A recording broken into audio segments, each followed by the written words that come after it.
tudo bem com vocês? Espero que sim, que todos estejam bem. Quem não se inscreveu no canal, se inscreva, ative o seu sininho.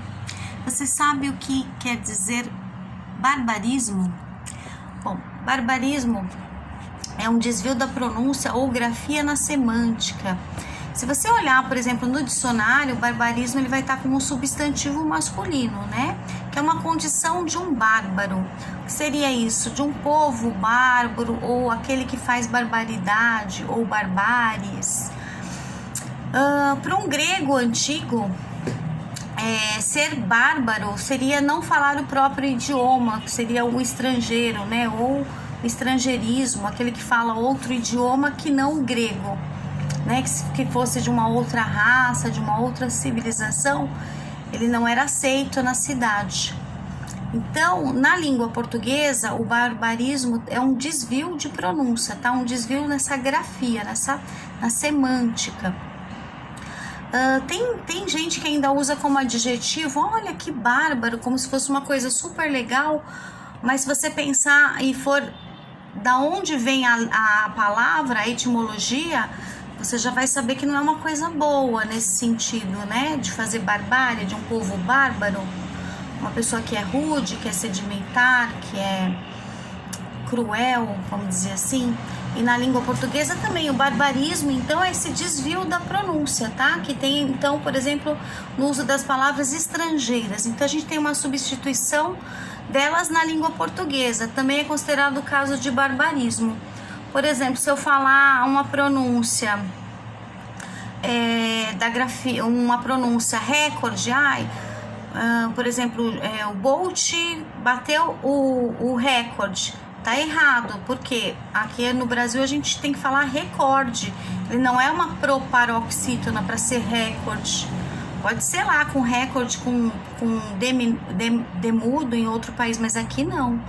Como também na pronúncia eu não posso falar problema.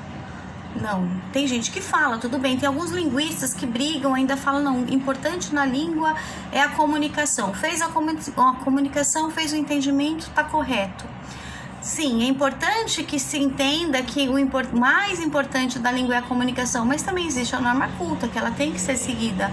Por isso que a gente aprende na escola, né? A norma culta, numa entrevista de emprego, no vestibular, eu tenho que usar somente a norma culta.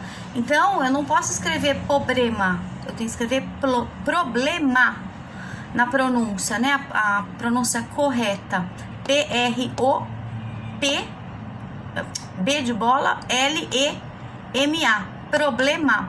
E na grafia, que é a parte escrita, então, eu posso escrever advogado? Eu vou procurar um advogado. A palavra advogado na língua portuguesa é com demudo. Então, eu falo advogado. Eu tenho que tomar cuidado, né? Companhia, na hora de escrever, então, a parte da grafia, eu vou escrever companhia. Tudo bem, se você abreviar, tipo Eliana e Companhia, que era até o nome de um programa CIA. Mas se eu for escrever, às vezes eu tenho que escrever a palavra inteira mesmo para norma culta. Então, eu não posso escrever companhia com N-I-A. Eu tenho que colocar o NH, o dígrafo, NH. Então, sim, companhia, C-O-M-P-A-N-H-I-A.